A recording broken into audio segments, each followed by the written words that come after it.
Amigas y amigos, muy buenos días una vez más. Bienvenidos, vamos a arrancar con el siguiente tema, cadena de custodia y evidencia digital, a cargo del maestro Eduardo Sarabia Sánchez, magistrado presidente de la Sala Penal del Poder Judicial del Estado de Querétaro. Pidamos a maestro Ernesto Castrejón que pase al frente con el magistrado.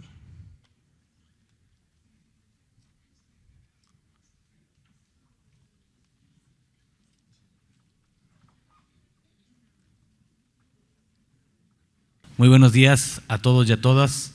Tengo el honor de presentar a maestro, amigo, el magistrado Eduardo Sarabia Sánchez.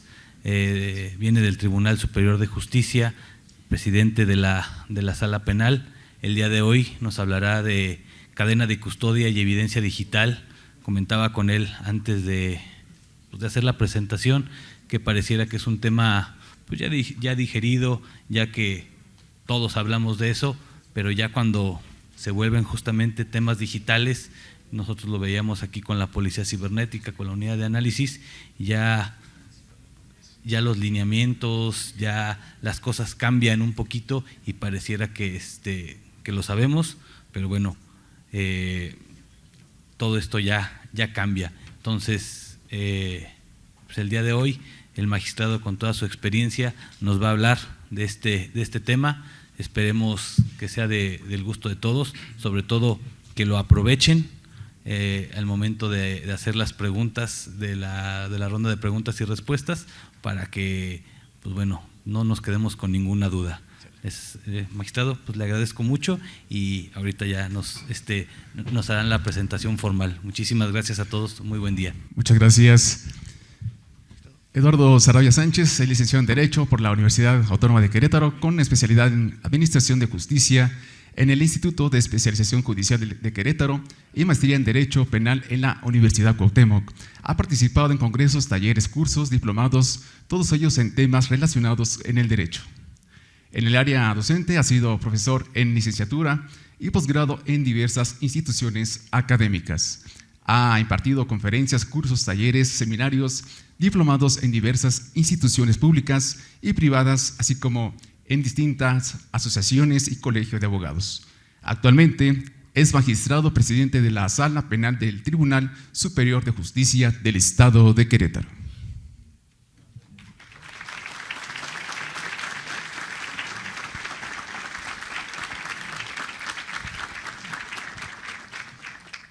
Muy buenos días. Sé que ya llevan algunas sesiones, algunas charlas o conferencias. Trataré de no aburrirlos, de que no se duerman, que sea un poco más dinámico y sobre todo que se lleven información que les sea útil. Primero que nada, quiero agradecer a el maestro Juan Luis Ferrusca la invitación que me hizo.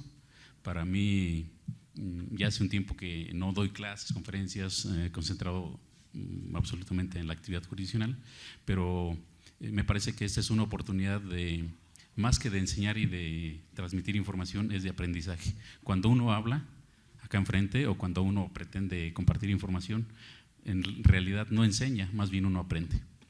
Entonces, muchísimas gracias al maestro Juan Luis, y también quiero expresarle mi agradecimiento a la maestra Angélica Pérez Ávila, que también me hizo el favor de invitarme.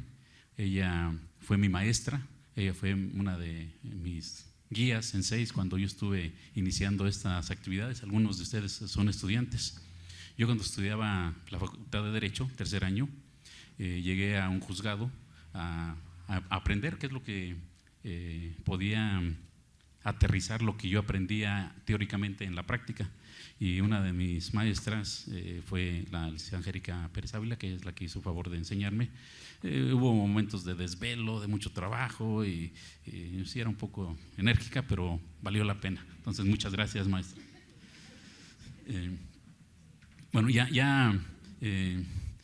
después del agradecimiento, quiero compartirles un caso. Más que hablar de temas teóricos temas de contenido de leyes, con temas de contenido de normas, que eso seguramente ustedes lo van a tener que ir aprendiendo en el ejercicio de su actividad. Voy a compartirles un caso que es del dominio público, que no de Querétaro por supuesto, pero que ese me va a servir como referencia para explicar cómo funciona este tema de custodia y este tema de prueba digital, prueba documental, prueba científica, prueba tecnológica. Y el caso es el siguiente. Son las medianoche. Un ciudadano habla a teléfono de emergencia y se le informa por parte del ciudadano que hay 2 personas en un espacio, en una vivienda, aparentemente lesionadas. A partir de esa llamada se activa la intervención de policía.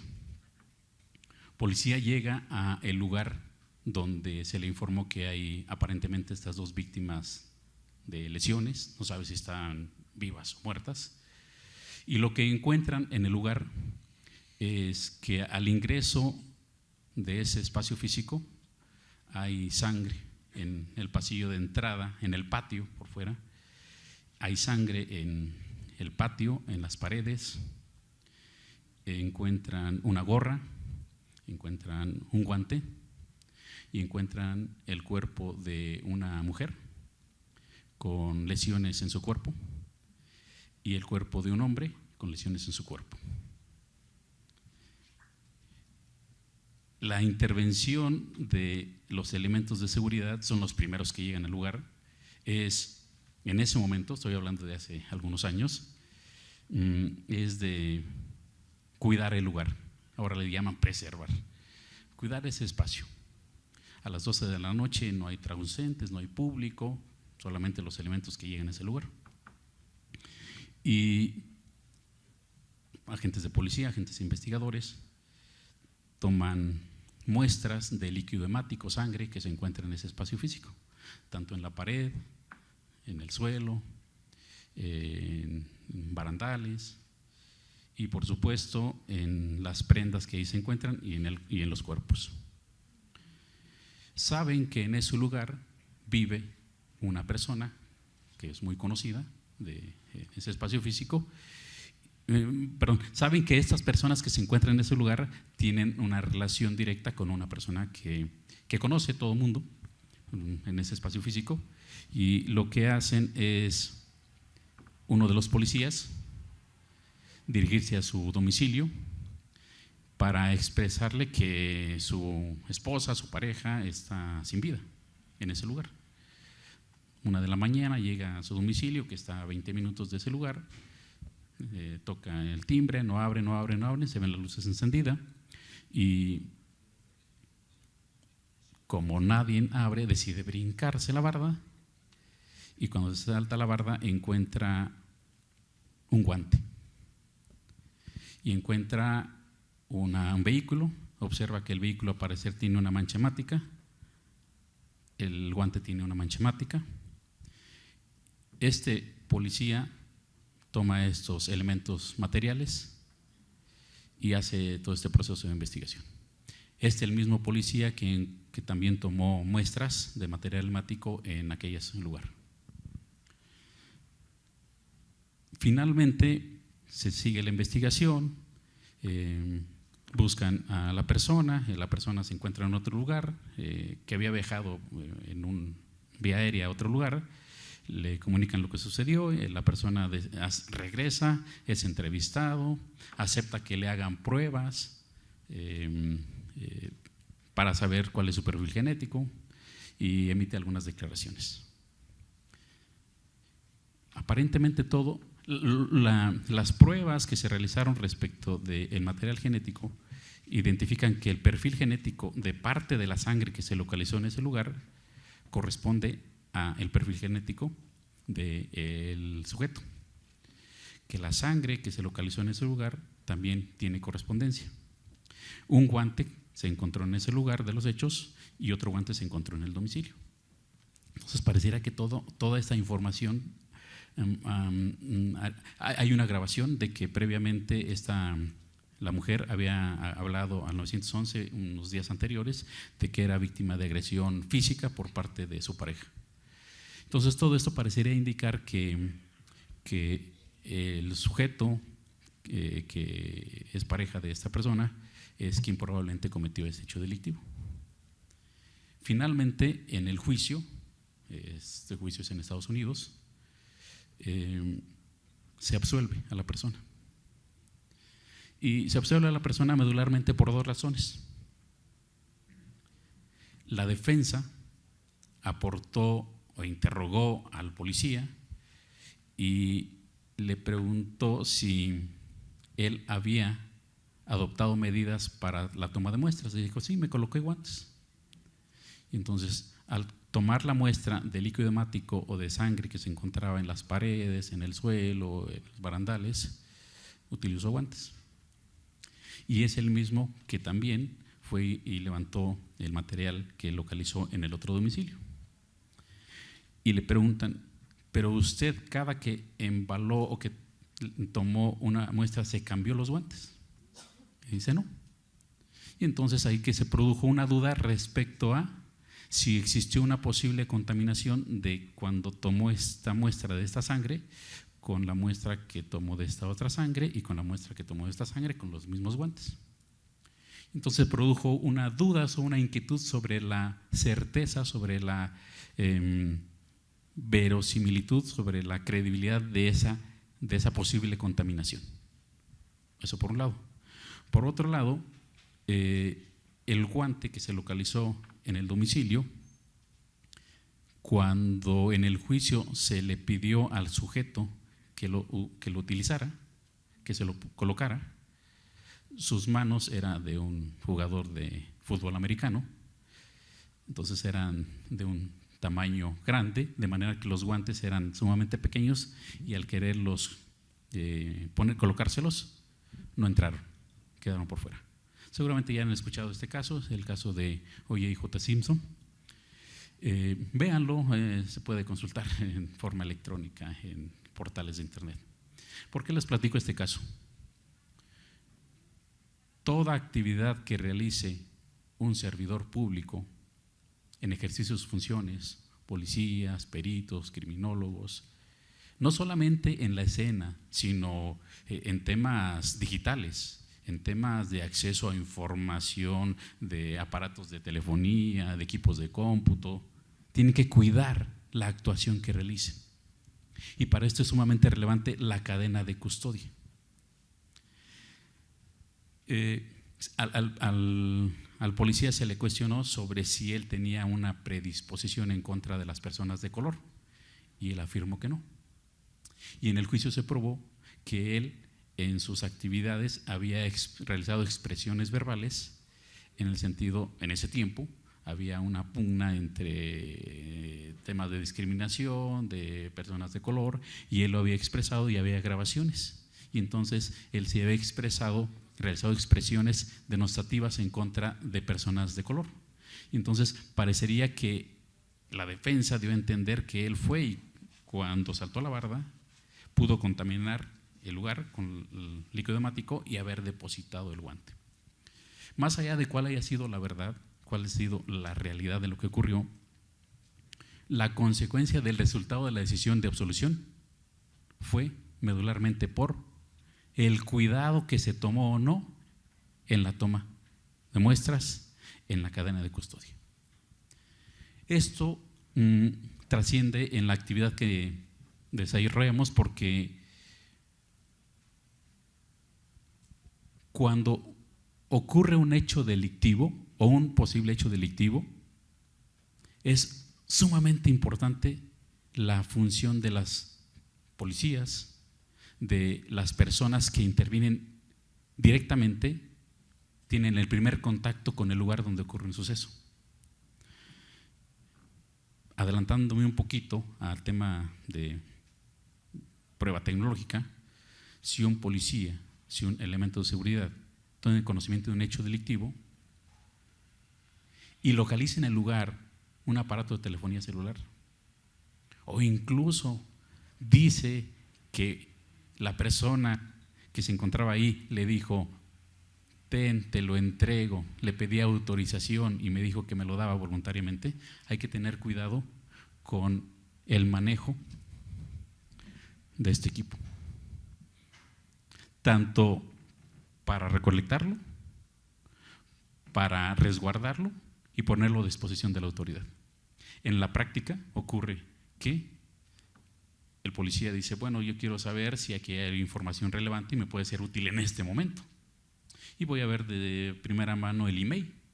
El email, número de identificación del aparato de telefonía. Pero para eso tengo que encenderlo, para eso tengo que abrir la carátula, para eso tengo que desprenderle alguna parte y tengo acceso a información. Eso ya en sí mismo no es correcto. ¿Ocurre en la práctica? Sí. ¿Y eso qué consecuencia trae? Violación de derechos fundamentales. Ustedes ya han escuchado varios expertos en estas charlas que lo importante en la actuación que realicen es la protección de derechos fundamentales. La violación a derechos fundamentales trae como consecuencia que la prueba o la información que se obtenga se anula. Se anula significa que no tiene ningún valor y que no se debe considerar como si no existiera. Por eso es que la actividad que realiza el elemento de seguridad pública es sumamente importante, porque es el que primero tiene contacto con un suceso que puede ser delictivo. Y no le corresponde investigar al policía. El policía solamente colabora en la investigación. ¿A quién le corresponde realizar y conducir la investigación? Al fiscal. De manera que, en todo caso, el policía tiene que adoptar medidas para efectos de cuidar que el lugar no se contamine, no se altere, no se modifique, y dejar solo probablemente a la autoridad facultada para que realice la actividad adecuadamente. De no realizarse de esa manera, se corre el riesgo de que la información obtenida genere en el desarrollo del procedimiento que no tenga esta credibilidad. Y para esto es muy importante el tema de la cadena de custodia. ¿Qué es la cadena de custodia?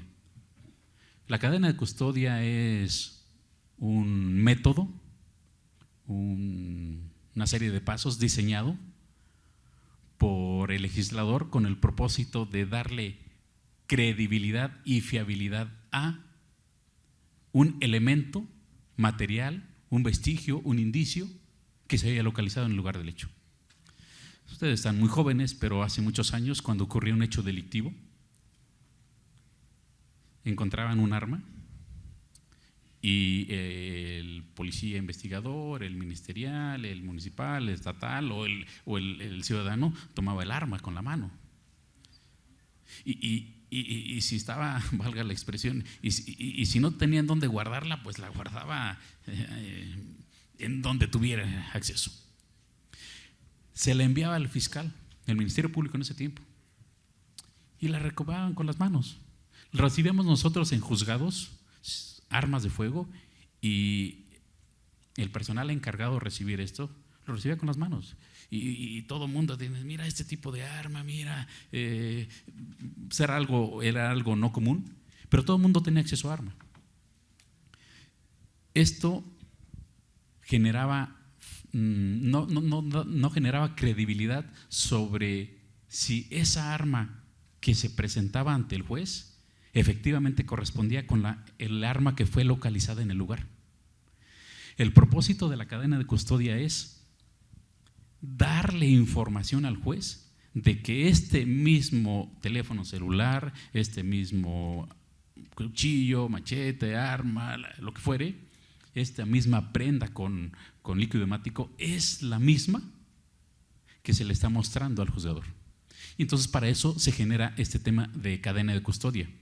La cadena de custodia, entendida como la metodología que se debe de realizar con el propósito de darle certeza al juzgador de algo que le llaman el principio de mismidad. Este casquillo que localicé aquí es el mismo que fue examinado por el perito en balística y es el mismo que estoy mostrándole al juez. Y para eso se tiene que realizar una serie de protocolos o de guías que genere certeza de que es la misma arma, de que es el mismo casquillo. Entonces, la cadena de custodia no es una prueba. La cadena de custodia es una metodología para cerciorarse que ese mismo objeto, vestigio, indicio es el que se localizó en el lugar del hecho. Y la cadena de custodia entonces implica que se deben de respetar esta serie de pasos establecidos en las guías para darle esta certeza.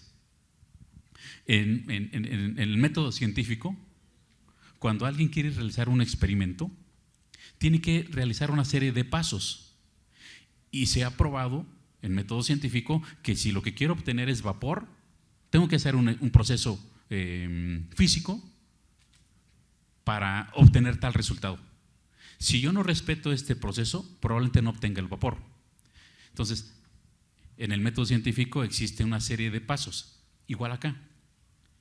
Está probado que si se adopta esta serie de medidas, es factible que la información que se le suministre al juzgador dé certeza y seguridad de que el manejo de indicios, de vestigios, de evidencias, de objetos es el adecuado. Ejemplo, hay un operativo en donde se están inspeccionando vehículos porque es posible que puedan traer armas, pueden traer narcóticos. ¿Cómo sé que efectivamente el narcótico que dice el policía localizó en un vehículo es ese mismo que localizó, al mismo que se le presenta al juzgador o al mismo que se le presenta a la autoridad ministerial? A través de la cadena de custodia. ¿Cuántas veces no se ha escuchado experiencias donde dice, bueno, es que yo no lo traía, pero me lo sombraron? Es que en realidad el arma no existía, el arma me la presentaron y la exhibieron ahí, pero no la traía yo. La cadena de custodia es una alternativa para evitar arbitrariedades, por un lado, y por otro lado es una forma para demostrar que la afirmación que se hace de que se localizó tal objeto, tal instrumento, tal elemento, vestigio, indicio, tiene correspondencia. Si no se respeta este tema de cadena de custodia, insisto, se corre el riesgo de que no se tenga la certeza de que exista esa mismidad o correspondencia entre el objeto que se recolectó y el objeto que se presenta ante un juez.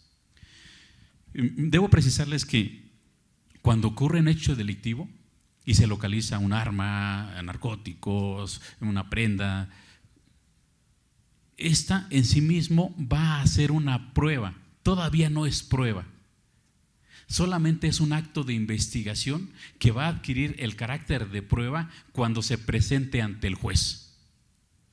Si el elemento de seguridad del ciudadano, el investigador, encuentra un vestigio, un indicio, un elemento material,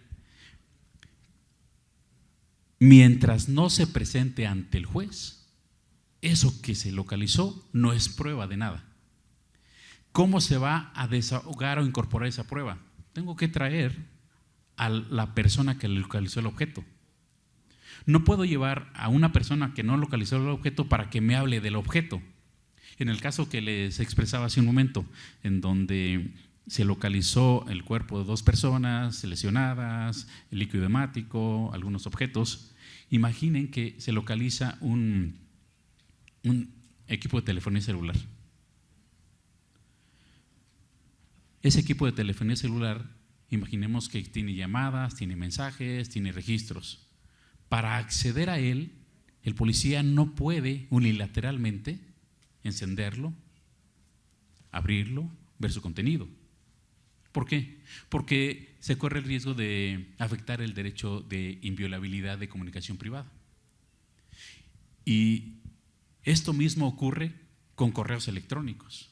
Esto mismo ocurre con información que son íntimas, son personales del ciudadano. Entonces, en este caso, ¿qué sí puede hacer el policía? El elemento de seguridad, el servidor público.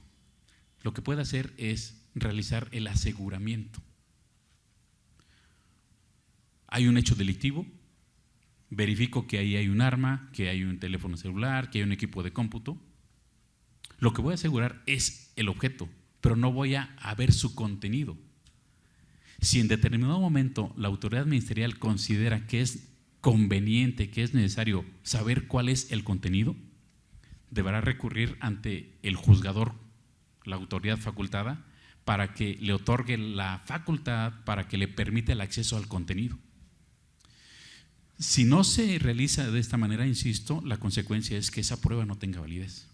Pero no solamente eso, dice la ley que puede ser que sea declarada nula esa información, pero también genera responsabilidad para el servidor público que actuó incorrectamente. Responsabilidad penal, probablemente, responsabilidad administrativa, precisamente por la falta de diligencia en la actividad que está desempeñando. Hace un tiempo se generó una polémica sobre el tema de inviolabilidad de comunicación privada. Al día de hoy yo creo que la gran mayoría, si no es que todos, tienen un equipo de telefonía celular. Y el equipo de telefonía celular nos permite comunicación a distancia, tanto mediante llamadas, videollamadas, mensajes, envío de información, envío de imágenes, envío de contenido. Este equipo de telefonía celular, el contenido de las llamadas, si yo ahorita marco y entablo una comunicación, quien escuche esta llamada, en el momento en que se está celebrando la comunicación, está afectando el hecho de inviolabilidad de comunicación privada. Pero no solamente se puede afectar de esta manera, también se puede afectar consultando en el futuro con quien me comuniqué. A esto le llaman datos conservados. Y este es un tema también relacionado con temas tecnológicos.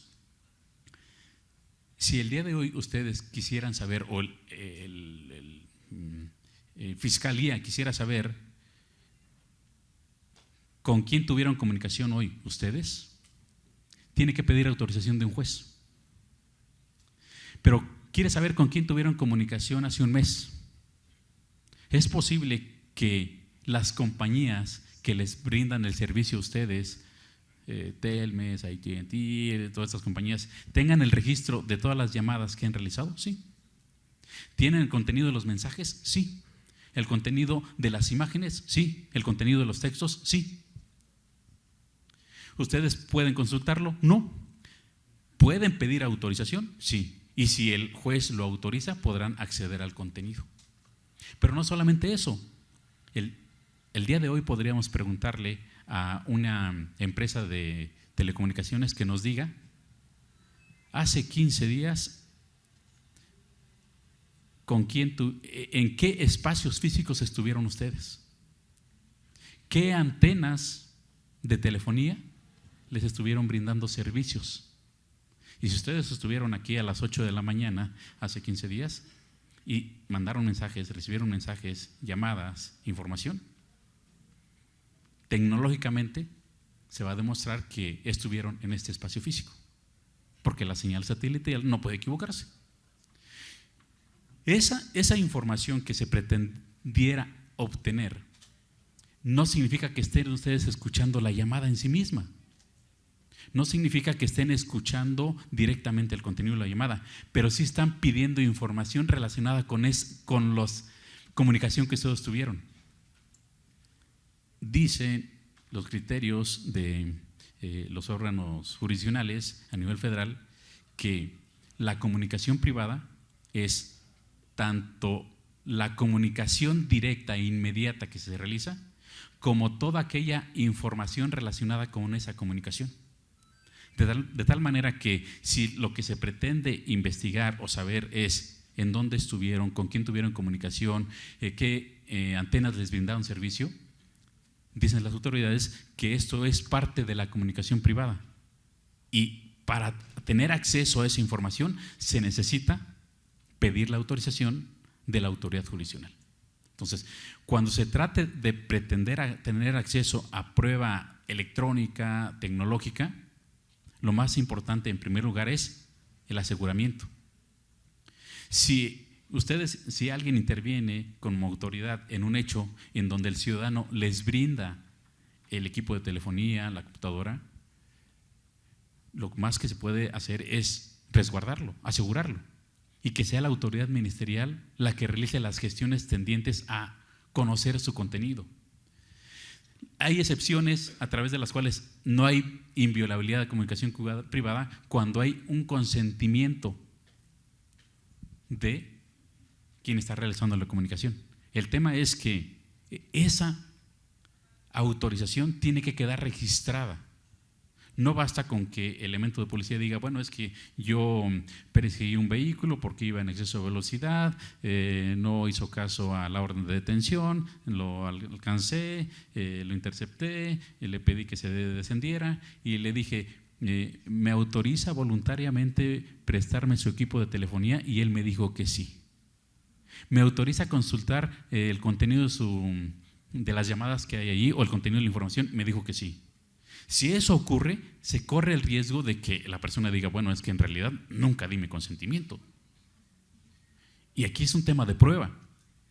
El dicho del policía o del elemento de seguridad o del servidor público contra el dicho del ciudadano. ¿Cuál es el riesgo? De que ya frente a la autoridad judicial en un juicio pueda ser que se demuestre que ese consentimiento no fue voluntario y libre, que fue coaccionado, que hubo un vicio del consentimiento, que hubo actos que obligaron a que la persona voluntariamente entregara el equipo. La información que de ahí se derive no va a tener validez. Si lo que se pretendía era demostrar que este equipo lo traía esta persona, pero se va a suprimir esa información, se corre el riesgo de que entonces no exista el equipo telefónico. Un ejemplo, imaginariamente, y además son hechos reales, imaginen que hay un hecho delictivo y en el lugar del hecho delictivo se localiza el cuerpo de una persona y las personas que ejecutaron el hecho delictivo, un robo con violencia, en su huida se les cayó el equipo de telefonía. Entonces llega el elemento de seguridad, localiza el equipo de telefonía tirado, abandonado, y dice, bueno, pues es que un bien mostrenco, dicen en el derecho, un bien tirado no le pertenece a nadie. Si no le pertenece a nadie, yo puedo tener acceso a su contenido. Valga, si ustedes abren un cesto de basura y en ello está depositado un objeto, significa que quien lo dejó ahí se desprendió de la propiedad, que ya no le interesa, que lo tiró. Y si ya lo tiró, significa que si yo accedo al contenido del mismo, no estoy afectando derecho de inviolabilidad de comunicación privada. Pues en México dicen no. Si quieres acceder al contenido de esto, tienes que pedir autorización de la autoridad facultada para acceder al contenido. ¿Quién será la autoridad facultada? Pues el juez federal, ni siquiera el juez local. Esto mismo sucede con temas relacionados con inviolabilidad de domicilio. Si la persona accede a un domicilio sin consentimiento del titular y con motivo de eso obtiene información, probablemente en el momento diga, es que me dio autorización. Bueno, yo le pedí permiso y me dijo que sí me autorizaba. Pero probablemente ya en audiencia de juicio digan, bueno, yo lo que sucedió ese día es que nunca le di autorización y no hay forma de demostrar que existió tal autorización. Y probablemente ese acto que se hizo adecuadamente, no hubo violencia, no hubo coacción, se pueda demostrar en audiencia de juicio que no hubo esta voluntad. Dice la Suprema Corte, sí se puede ingresar a un domicilio solamente bajo estos tres supuestos. Uno, que exista la comisión de un delito flagrante que amerite el ingreso del elemento de seguridad. Dos, que exista la autorización de la persona que ya habita. y hace unos ejemplos. Dice, no es lo mismo que un ciudadano hable y diga que está sucediendo un evento en su casa, que está siendo agredido violentamente por un vecino, por alguien que ahí se encuentra, y está pidiendo que llegue el policía y autoriza que ingresen, a que el policía considere que ahí puede estar sucediendo algo, un hecho delictivo, y que le diga, oiga, me da permiso de entrar. Se necesita ahí documentar.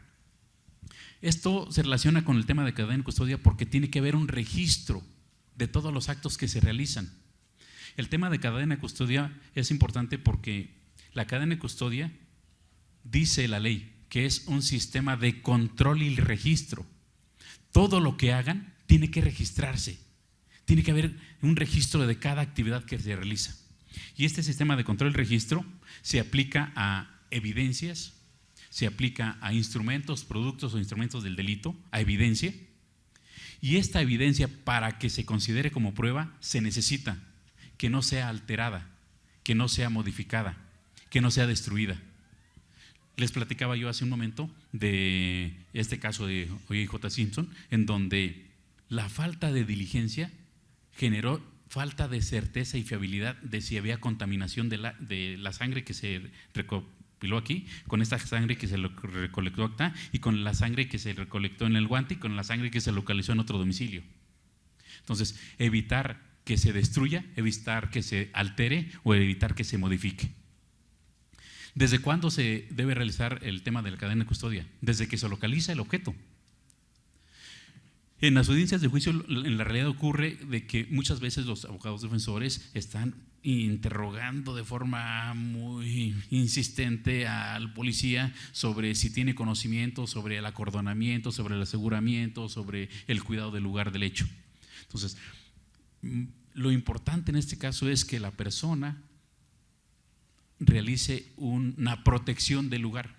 Si no se tiene el conocimiento técnico experticio de qué hacer con lo que ahí se localiza, entonces espero a el elemento especializado de investigación, los peritos, que ellos realicen la actividad para yo no correr el riesgo de realizar algo que no debe realizarse. Y esto va a permitir que se obtenga al final la certeza y la fiabilidad de que lo que ahí existe se le dio un seguimiento y que tiene correspondencia con lo que se muestra en audiencia de juicio.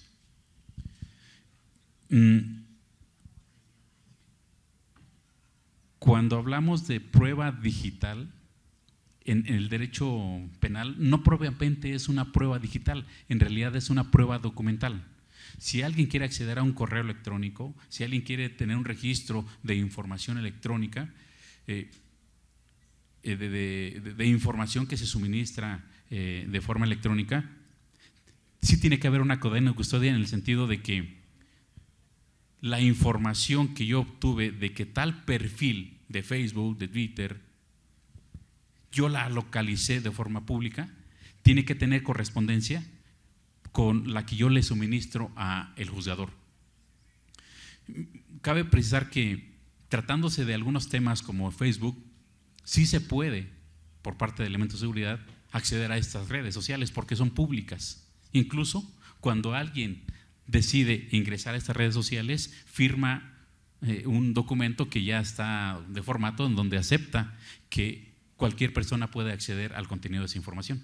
De tal manera que en ciertos casos hay ciertas redes sociales a los cuales sí se puede tener acceso y se puede divulgar y no se afecta derecho de intimidad ni de inviolabilidad de comunicación privada.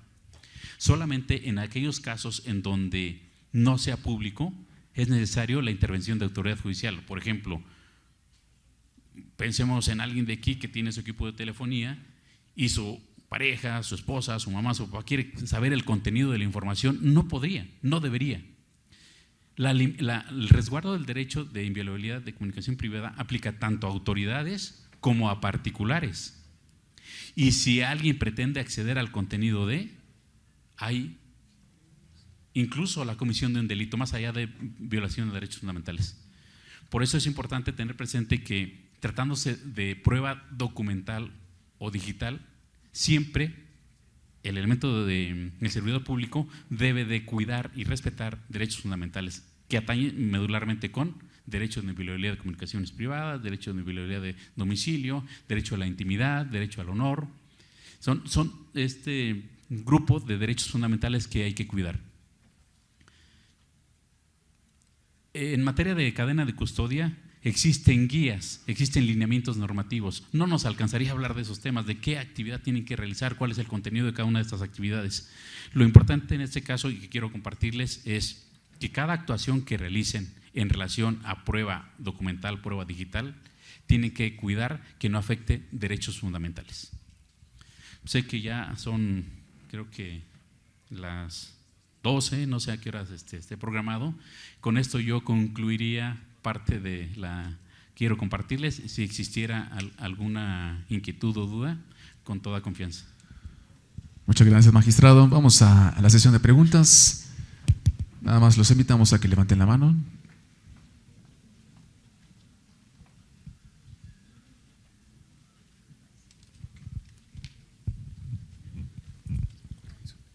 Gracias, magistrado.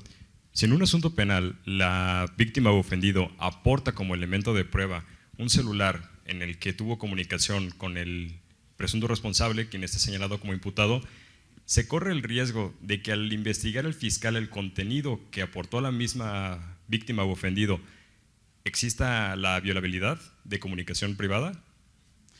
Bien, muchas gracias. No, cuando existe consentimiento del titular, no existe inviolabilidad de comunicación privada.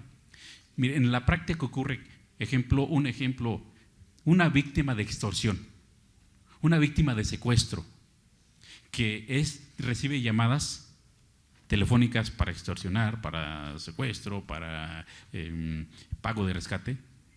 Esta víctima puede autorizar el acceso a su equipo de telefonía y al contenido de ese equipo de telefonía.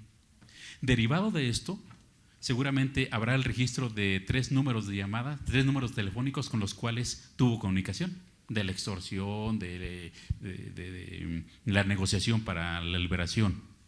Esos 3 números pueden tener correspondencia a alguien. Alguien hizo las llamadas, alguien envió los mensajes. El derecho de inviolabilidad de comunicación privada no se afecta solamente en lo que atañe a este número de teléfono que le corresponde a tal persona.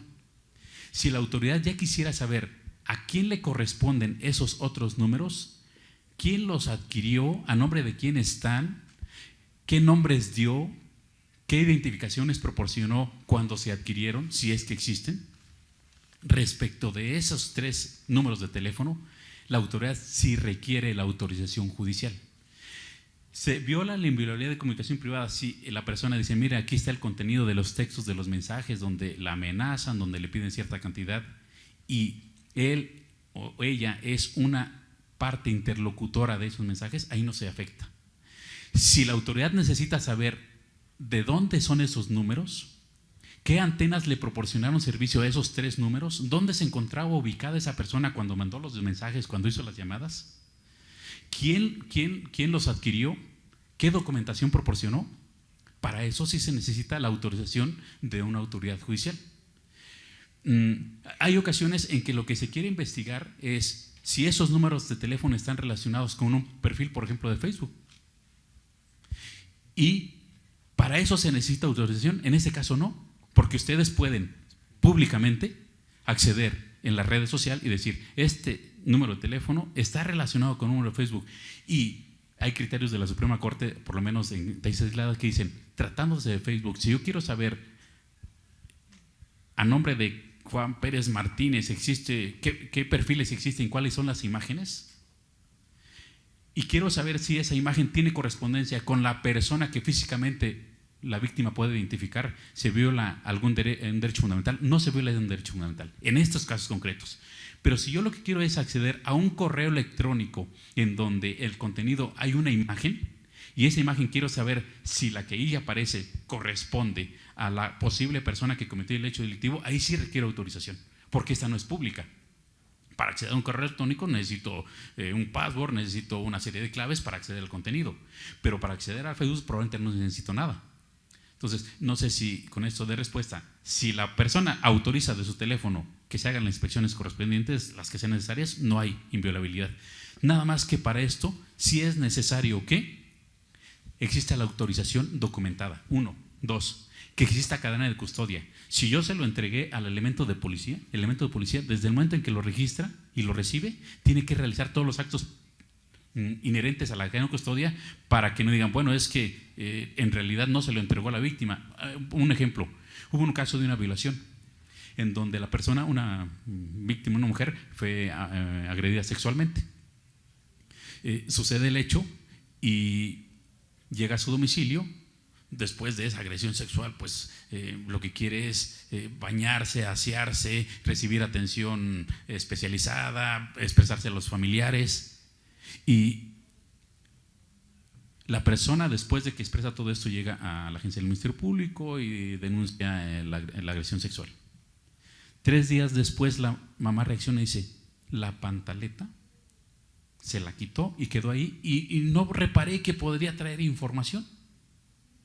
La persona, la mamá de la víctima, toma la pantaleta con sus manos. La mamá del ciudadano va a decir, a ver, me voy a poner guantes, lo voy a embalar, lo voy a guardar. Lo toma con las manos, lo coloca en una bolsa y se la lleva al elemento de Ministerio Público.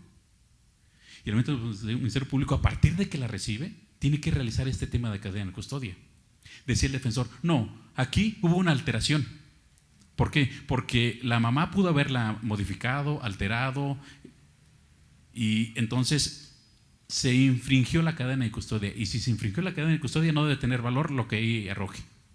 El contenido de la pantaleta tenía material sensible biológico que genéticamente correspondía a un agresor. Sí tenía información. Y ese perfil genético, que pues es único, después se identificó que correspondía a tal persona.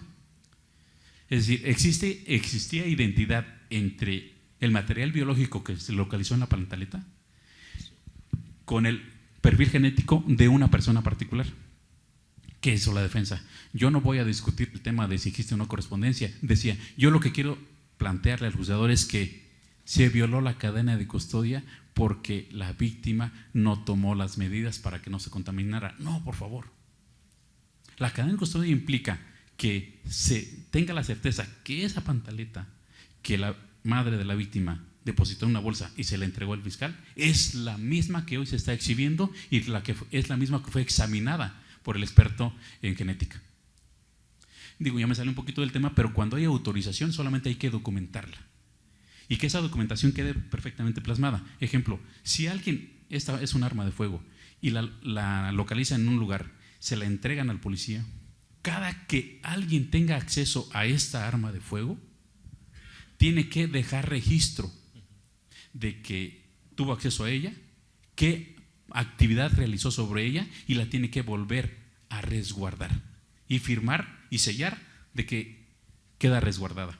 Si esta arma necesita ser inspeccionada por un perito en balística y después tiene que ser inspeccionada por un experto en genética porque puede tener material biológico, ese experto tiene que dejar registro. Y después necesita un perito en dactiloscopía para ver si hay huellas digitales que correspondan a alguien. Pues para volverla a aperturar tiene que realizar todo un procedimiento, de tal manera que cuando concluya tiene que regresarla nuevamente a su lugar. No es que pase de mano en mano y cualquiera la pueda contaminar. Significa, al contrario, que se le dé certeza de que es la misma y que no fue alterada.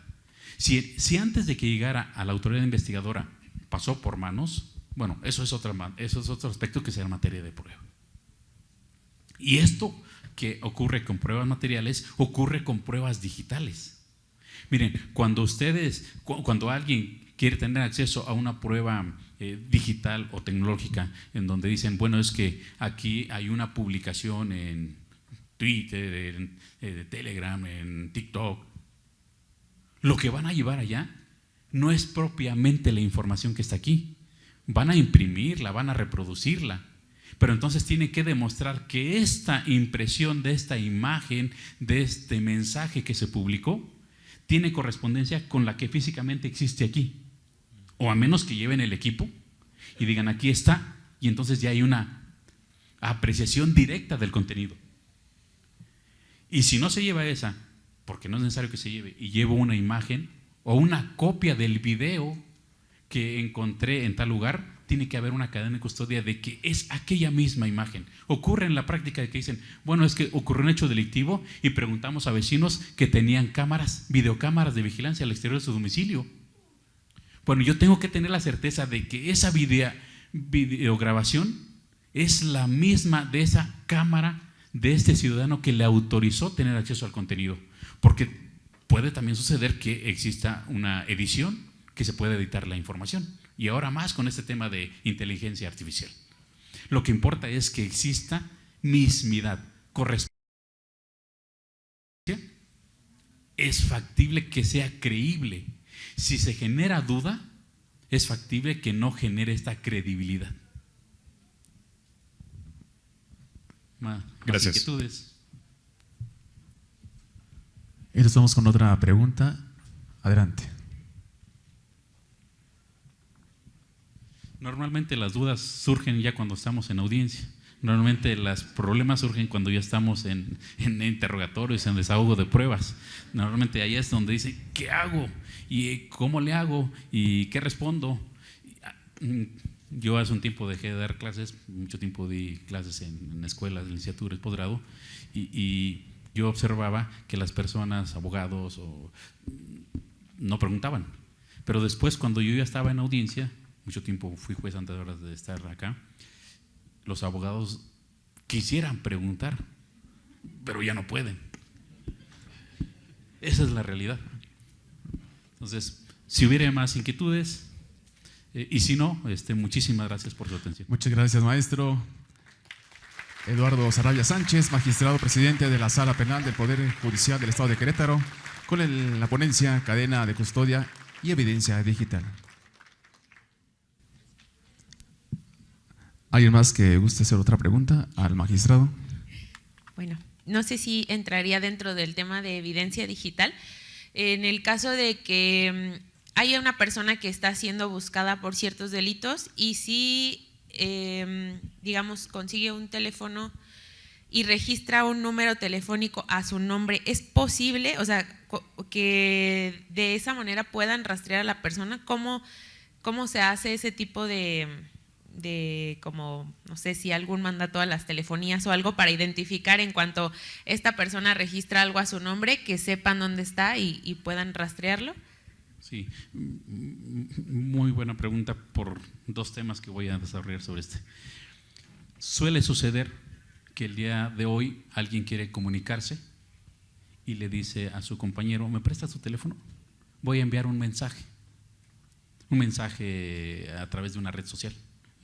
WhatsApp, o incluso a través de correo electrónico, y la persona envía el correo electrónico, pero no lo cierra, lo deja abierto. La persona que le prestó el equipo de telefonía a la persona, y cuando se lo devuelve, si ella dice, me lo dejo abierto, pues me voy a enterar aquí de dos, tres aspectos que están aquí accesibles, está violando la comunicación privada. Se lo prestó para que realizara una comunicación. Si dejó abierta el NIL, el password, la clave, se está violando la información, se está violando la comunicación y se comete un delito. Si la persona dice, bueno, se lo presté para que hiciera una llamada, salió, fue al baño y habló, hizo una extorsión. Oye, te estoy vigilando, mira qué es esto, necesito esto, y se lo regresa, pero ella no sabe para qué se utilizó el equipo de telefonía. ¿Qué es lo que puede suceder con posterioridad?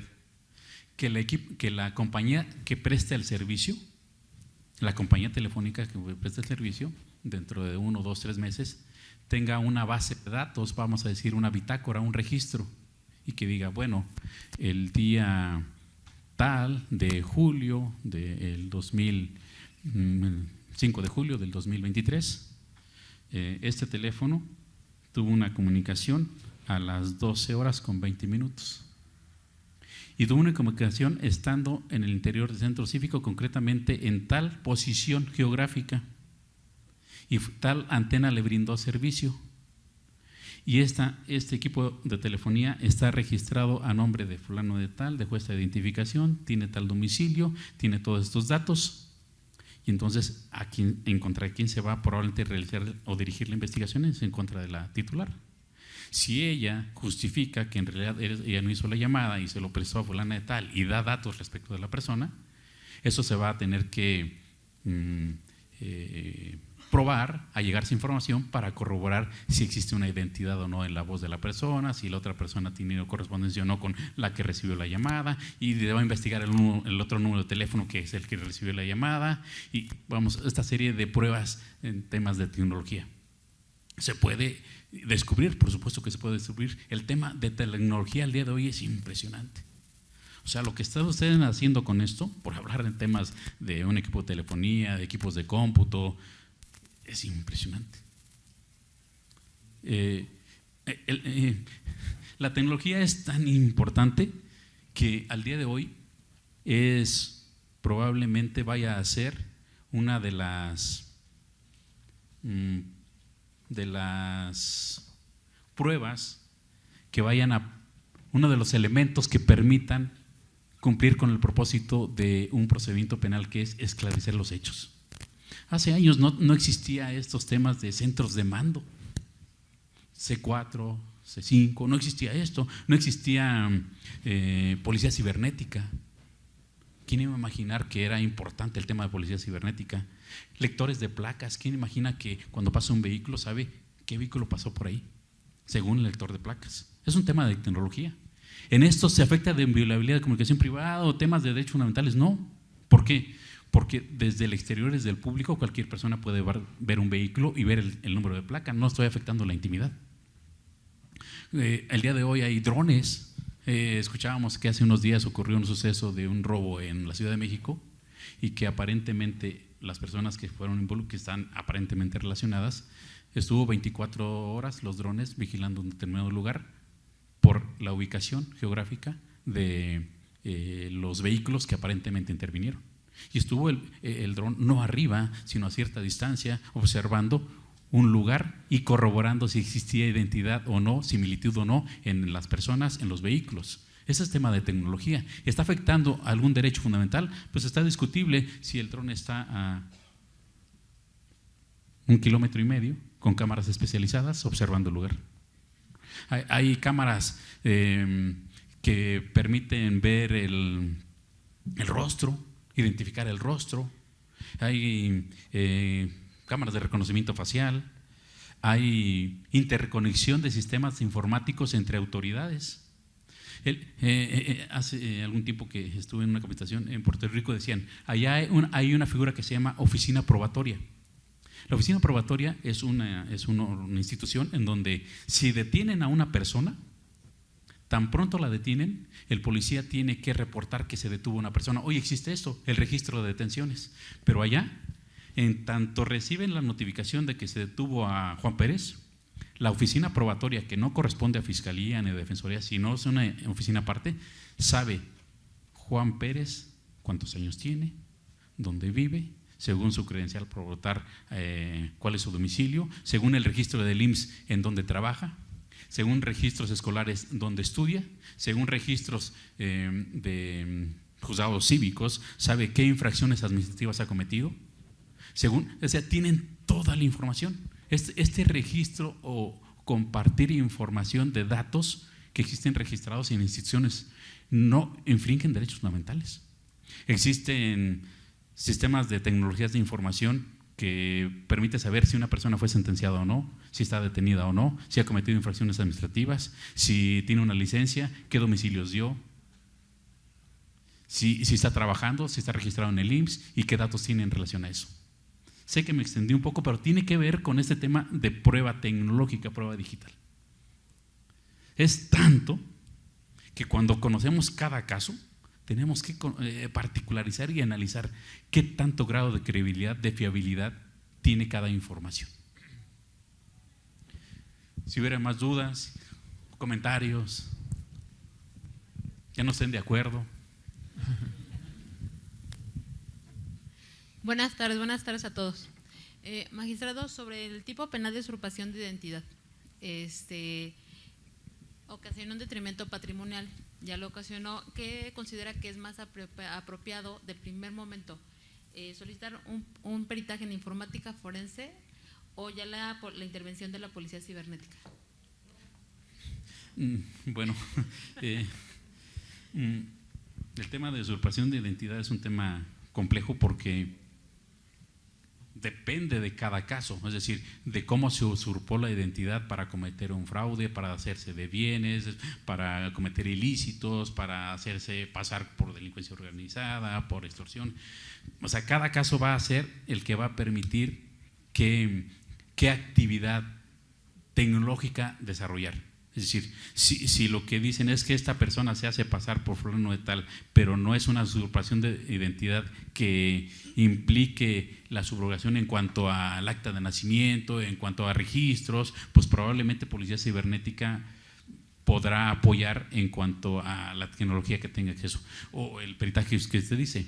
Al final de cuentas, me parece que ambos van a permitir esclarecer de qué manera se realizó este tipo de suplantación de identidad, pero sería cada caso concreto.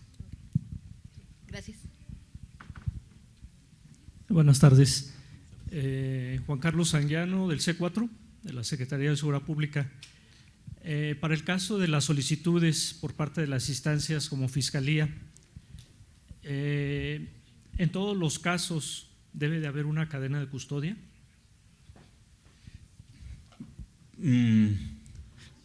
Sí debería porque cada día las exigencias que impone los órganos de control constitucional, Suprema Corte, es de que cada información que se suministre a la autoridad judicial permita constatar la mismidad, la identidad, la correspondencia entre lo que obtuvo la autoridad ministerial con lo que se le suministra al juez.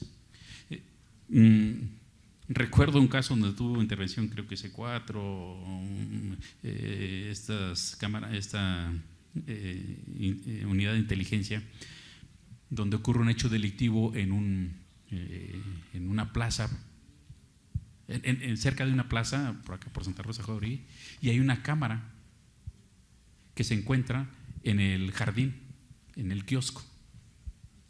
Y lo que la defensa discutía es si efectivamente la imagen que la Fiscalía suministraba para demostrar que a las 2 de la mañana se observaba que descendió un vehículo Jetta con 3 tripulantes, ingresó a un domicilio y se retiró, si efectivamente lo había suministrado este centro de monitoreo. Y al final se concluyó que sí, pero decía, pero es que no hay cadena de custodia. Yo afirmo que la cadena de custodia no trae como consecuencia la nulidad de la prueba. La cadena de custodia lo que puede afectar es la credibilidad de la información que se suministra. Si se encuentra una cámara en una plaza pública y está obteniendo información de su entorno, no se está violando derechos fundamentales. Lo que va a dudarse es qué grado de fiabilidad, de credibilidad hay de que esa información corresponde efectivamente a ese día, a esa hora y ese lugar. Entonces, la falta de cadena de custodia lo que puede afectar es la credibilidad o no, el valor probatorio que pueda tener una prueba. En materia de prueba dice que hay que realizar 3 actividades. 1, que la prueba sea válida. 2, ¿cuál es el valor probatorio? Y 3, ¿cuál es su alcance demostrativo? En este caso es prueba válida, pero ¿cuál es el valor probatorio? Pues depende de qué tanta certeza exista de que esa información que fue suministrada a Fiscalía es efectivamente la misma que obtuvo de parte del centro de monitoreo. No afecta en cuanto a validez, pero sí en cuanto a valoración de prueba. Lo adecuado, pero ese no es un tema de ustedes, es un tema de Fiscalía, es que sí se deba de obtener cadena de custodia. Pero insisto, no es que ustedes deban de realizarla. Ustedes entregan la información y quien recibe la información es que tiene que decir, yo recibí tal información de tal persona en tales circunstancias. Por ejemplo, allá no se va a reproducir el video que ustedes tienen registrado en su sistema tecnológico. Ustedes toman una copia del video, entregan la copia del video en un formateado en algún documento y Fiscalía lo va a trasladar y entregar a deshogar en prueba. Hace muchos años la forma en que se transmitía información era en disquete, no sé si alguien recuerda, los disquetes eran unos discos grandísimos. Hoy hay otras formas. Lo que van a controvertir las partes es, efectivamente, eso que dicen que existe en este centro de monitoreo es el mismo que dicen que aparece en este documento. Y van a decir no o sí. ¿Qué es lo más adecuado para darle credibilidad y fiabilidad? Cadena de custodia. Insisto, no es un tema de ustedes, es un tema de que la instancia investigadora le aporte información al juzgador de que existe esa mismidad. Gracias. Nos vamos con 2 preguntas más. Adelante. Ahí me dijeron que hasta las 6 de la tarde, si gusta.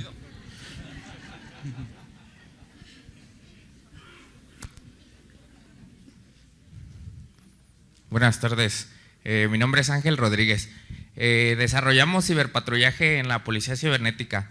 Cuando se detecta en redes abiertas la venta de armas o drogas, nosotros hacemos un reporte. Ese reporte se tiene que realizar cadena de custodia para entregarse a Fiscalía. Sí, pero no es que ustedes lo tengan que… Bueno, si ustedes consideran que derivado de la información que se está obteniendo, a la que se accede públicamente, porque las redes son accesibles públicamente en este tipo de información, estoy vendiendo armas y se está ofreciendo al público. Si yo voy a entregar esta información para darle certeza y fiabilidad a que esto que se vaya a presentar después ante el juez sea auténtico, sea verídico, lo más adecuado es ir a realizar cadena de custodia. Porque si yo solamente digo, miren, en tal día, a tal hora, hice esta actividad tecnológica, patrullaje en temas tecnológicos, y encontré que me hizo alerta que se está vendiendo armas en estas páginas. Encontré que se están ofreciendo hospedaje, Airbnb, y se está defraudando.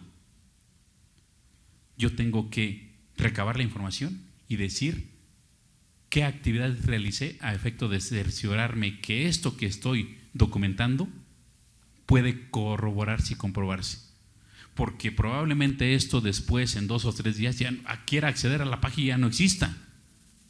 Quiera probar que se creó una página especialmente para venta de armas, para defraudar, para realizar un acto ilícito, pero a los 2 días ya no existe porque esas se crean y desaparecen. Yo tengo que hacer la cadena de custodia para cerciorarme y documentar que efectivamente no fue inventado por mí, no fue editado, no fue creado, ahí existe. Entonces lo voy a documentar y lo voy a hacer el registro para que cuando después se tenga que reproducir un juicio lo pueda probar. Yo pienso que sí.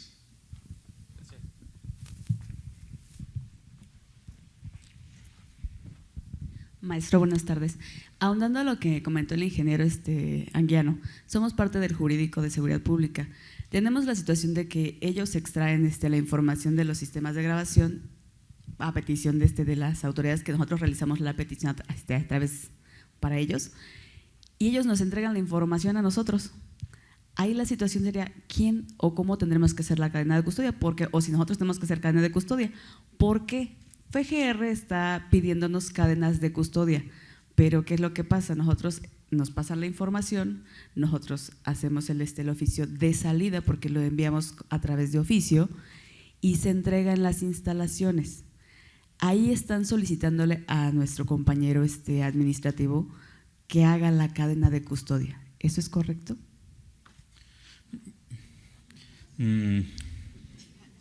Dice la ley que la cadena de custodia es un sistema de control. Es un sistema de control a través del cual se puede constatar la veracidad de información. Concretamente dice sistema de control y registro de cualquier indicio, evidencia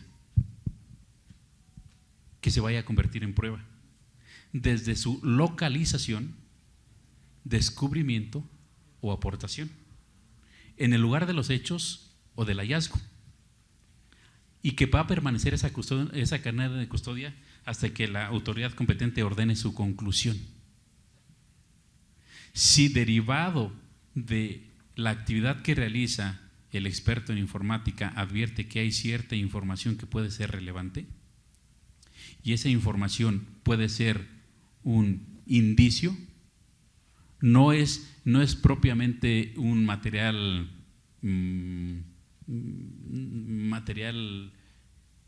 biológico, no es una evidencia propiamente, pero sí puede ser un indicio, pudiera ser, y que ese indicio puede ser objeto de alteración, de modificación o de suprimirlo. A mí me parece que debe de realizarse la cadena de custodia.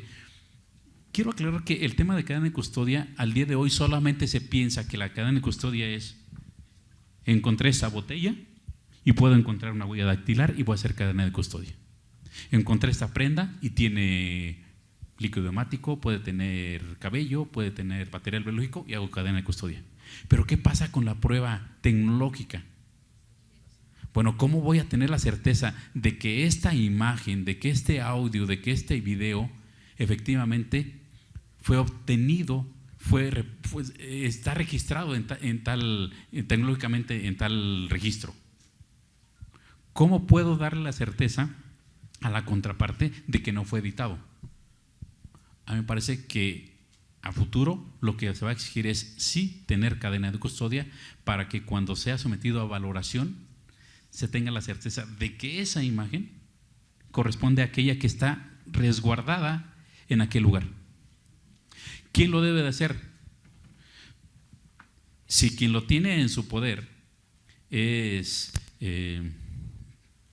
la autoridad, dice la ley que le corresponde realizar la cadena de custodia a quienes en cumplimiento de sus funciones propias de su encargo o actividad tenga contacto con indicios, vestigios, evidencias, objetos, instrumentos o productos del delito. La inobservancia del procedimiento de cadena de custodia puede generar responsabilidad del servidor público. Dice entonces que quienes con motivo de sus encargos o funciones propias de su cargo tengan contacto con indicios, vestigios. El tema de indicios tiene que ver con información que sea probatoriamente relevante. Lo adecuado probablemente, esto es para las autoridades, no para el particular. Yo no le puedo decir al ciudadano: oiga, usted tiene una cámara aquí afuera, me interesa que me suministre esa información porque puede aportarme datos relevantes sobre un hecho delictivo respecto a un vehículo que pasó por este lugar.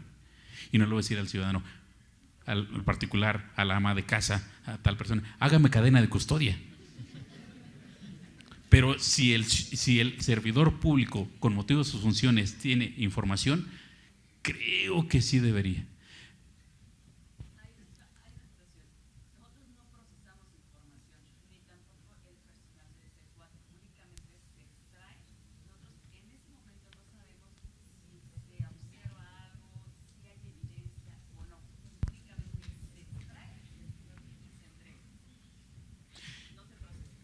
Ok, entonces la cadena de custodia es: usted me está pidiendo información respecto de una grabación del día 5 de julio entre las 5 y 6 de la tarde, yo le envío esta grabación entre 5 y 6 de la tarde y aquí está mi firma.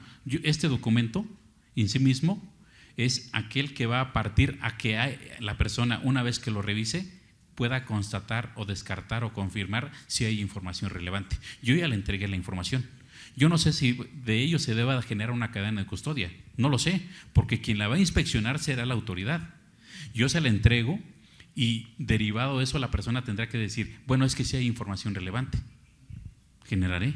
Yo le debo de entregar cadena de custodia respecto de algo de lo que no tengo la certeza que proporcione información que sea en relación a descubrir, confirmar o descartar, que tenga información respecto a un hecho ilícito. Bueno, yo le envío con oficio. Seguramente se van a generar discusiones problemáticas respecto a envíame tu cadena de custodia, y yo diré: bueno, desde el punto de vista jurídico yo no puedo decirte que hay cadena de custodia porque yo no soy autoridad para constatar si hay un hecho delictivo. Yo en cumplimiento de mi obligación te voy a suministrar que es hardware, instrumento donde va el contenido de la información que me pides, pero yo no lo he inspeccionado. Y entonces este oficio acompañado de este documento hace las veces para ti de cadena de custodia. O sea, C4, ¿me puedes proporcionar información de tal cámara que se encuentra en tal lugar, tal día, tal hora? Si me lo está pidiendo una autoridad y yo estoy obligado a dársela, se la voy a suministrar con el documento. Yo estoy obligado a generar cadena de custodia. Yo no puedo decir si sí o no en este caso, porque la autoridad no puede decir, deja reviso para ver si efectivamente se observan que las personas hay una riña en tal lugar. Yo te doy la información. A quien le corresponde determinar si hay información, imágenes que puedan dilucidar si es relevante para un hecho delictivo, pues será usted, la autoridad que me lo pide. Muchas gracias, maestro Eduardo Saravia Sánchez, agradeciendo por esta ponencia con el tema cadena de custodia y evidencia digital. Y de esta manera, el maestro Juan Luis Ferrusca Ortiz hará entrega de la placa y reconocimiento en esta ponencia.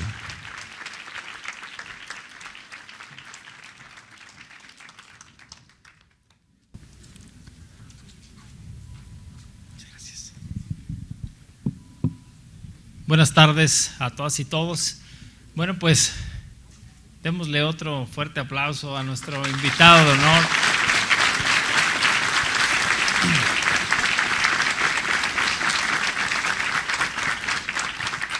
Pues agradecer muchísimo, estimado amigo, el magistrado, agradecerle la generosidad de venir a platicar con nosotros temas tan relevantes, tan importantes y pues jurídicamente tan relevantes para cualquiera de nuestras áreas como primeros respondientes. Y bueno, este tema que era uno de los temas, pues digamos que teníamos muchas dudas por el tema pues novedoso que tiene que ver con tecnologías de información y la información que se genera en las redes sociales, en las plataformas, en todo lo que le llaman ahora streaming.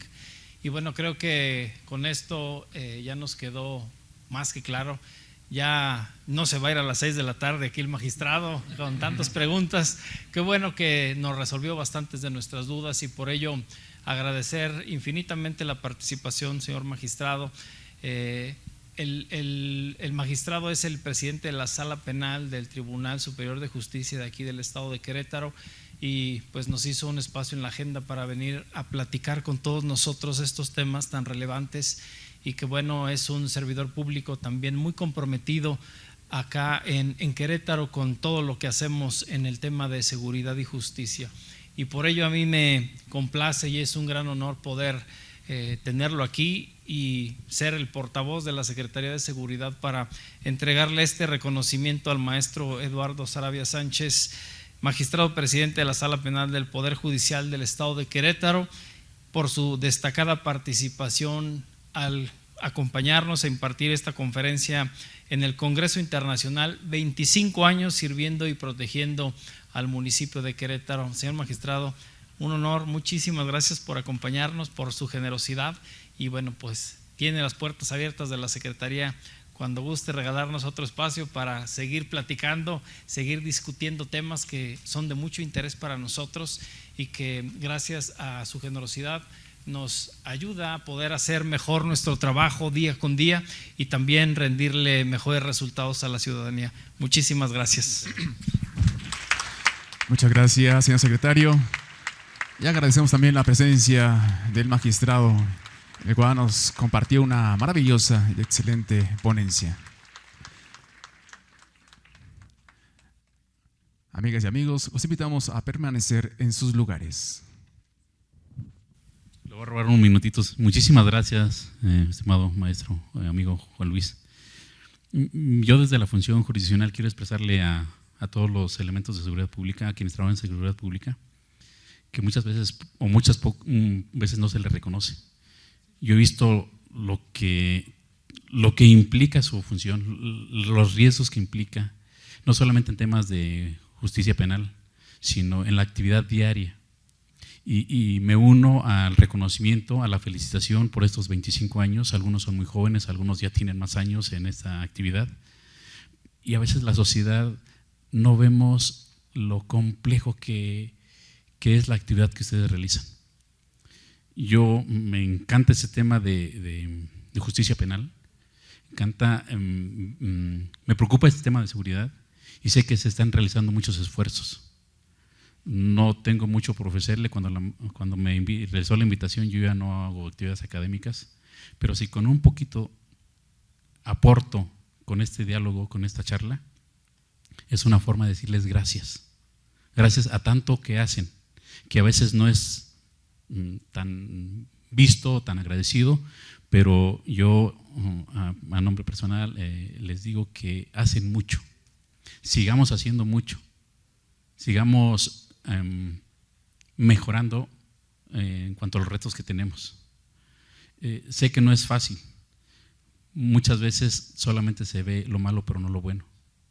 Yo tengo 25 años viendo en temas de delitos, de delincuencia, de sentencias, de juicios, escuchando sus intervenciones en desahogo de pruebas.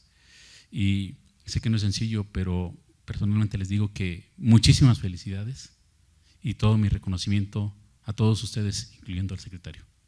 Muchas gracias y felicidades nuevamente. Muchas gracias por su mensaje, magistrado.